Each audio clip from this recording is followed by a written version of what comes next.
Жетінші лекциямыздың тақырыбы инклюзивті білім беруде инновациялық тәсілдерді жүзеге асыру. Инклюзивті білім беру негізгі міндеті барлық балаларға сапалы білім алуға мүмкіндік беру.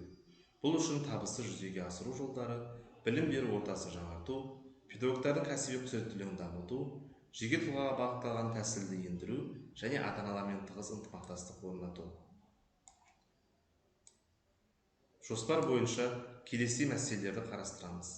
Инновациялық тәсілдерді енгізудің негізгі бағыттары: инклюзивті білім берудің өзектілігі, оқу-тәрбие үдерісіне жеке тұлғаға бағытталған тәсілді ендіру, интерактивті әдістер мен технологияларды қолдану, инновациялық тәсілдердің маңызы, жүзеге асыру кезінде кездесетін қиындықтар мен оларды шешу жолдары, мектептегі білім беру ортасын жаңарту, инклюзивті білім берудің жаңа бағыттарын жүзеге асыру, педагогтардың кәсіби құзыреттілігін жетілдіру және ата-аналармен тығыз ынтымақтастық орнату.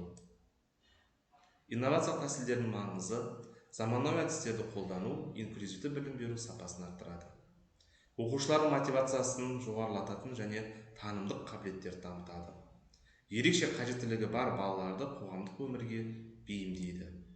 Инклюзивті білім берудің өзектілігі барлық балаларды қамту, яғни инклюзивті білім беру барлық балалардың тең құқықтарын қамтамасыз етеді. Әртүрлілікті қолдау, ерекше қажеттіліктері бар балалардың білім алуына жағдай жасайды. Әлеуметтік бейімделу, балалар әлеуметтік және білім алу ортасына жылдам бейімделеді. Инновациялық тәсілдерді енгізудің негізгі бағыттары: озық әдістер мен технологияларды енгізу, интербелсенді тақталар, онлайн ресурстар, AR, VR технологиялар сынды жаңашыл әдістерді қолдану, жеке тұлғаға бағытталған оқыту, оқушылардың жеке ерекшеліктері мен қажеттіліктеріне назар аудару. Оқу-тәрбие үдерісіне жеке тұлғаға бағытталған тәсілдерді ендіру. Жеке оқу жоспарын әзірлеу, яғни әрбір оқушының жеке қажеттіліктері мен мүмкіндіктерін ескеру. Саралап оқыту технологиясы, оқушылардың деңгейін анықтап, әр баланың қабілетіне сәйкес оқыту. Белсенді оқу үрдісі, пәндік және метапәндік біліктер мен дағдыларды қалыптастыру. Интерактивті әдістер мен технологияларды қолдану. Интерактивті тақта, яғни оқу үдерісін жандандыратын, оқушылардың қызығушылығын арттыратын құрал. Виртуалды және толықтырылған шындық.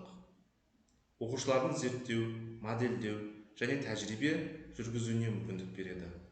Онлайн оқыту платформалары уақыт пен кеңістік шектеулерін жоюға, оқушылардың жекеленген оқуына ықпал етеді. Инклюзивті білім берудің жаңа бағыттарын жүзеге асыру. Әлеуметтік бейімдеу, білім алушылар әлеуметтік және мәдени ортаға оңай бейімделеді. Психологиялық қолдау, балалардың психологиялық жайлылығы мен эмоционалдық қажеттіліктері қамтамасыз етеді. Жеке даму мүмкіндіктері, әрбір баланың қабілеттері мен қызығушылықтары ескеріліп дамытылады.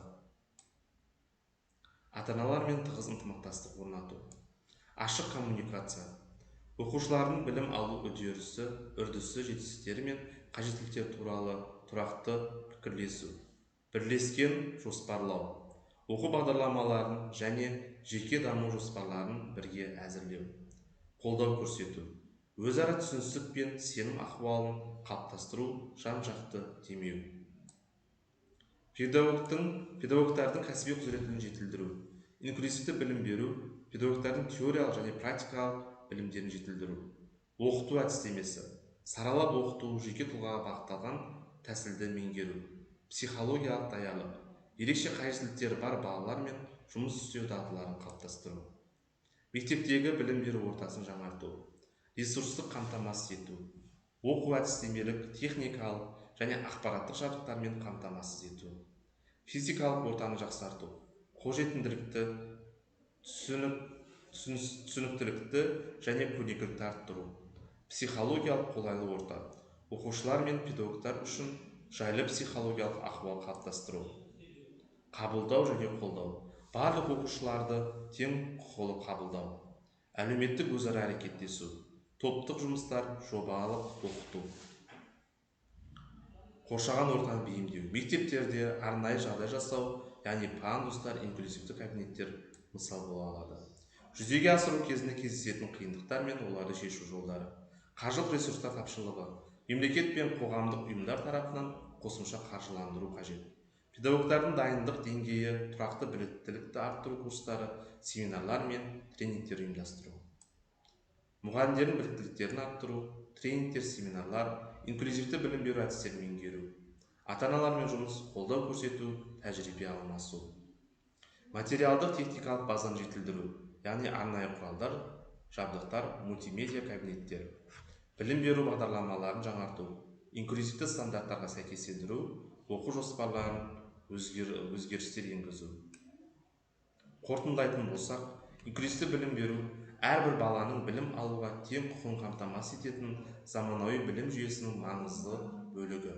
Бұл тәсіл әртүрлі мүмкіндіктері бар балалардың бірлесіп оқуға, дамуға және қоғамға белсенді араласуға мүмкіндік береді. Инновациялық әдістерді қолдану инклюзивті білім беруді жаңа деңгейге көтереді. Назарларыңызға рахмет.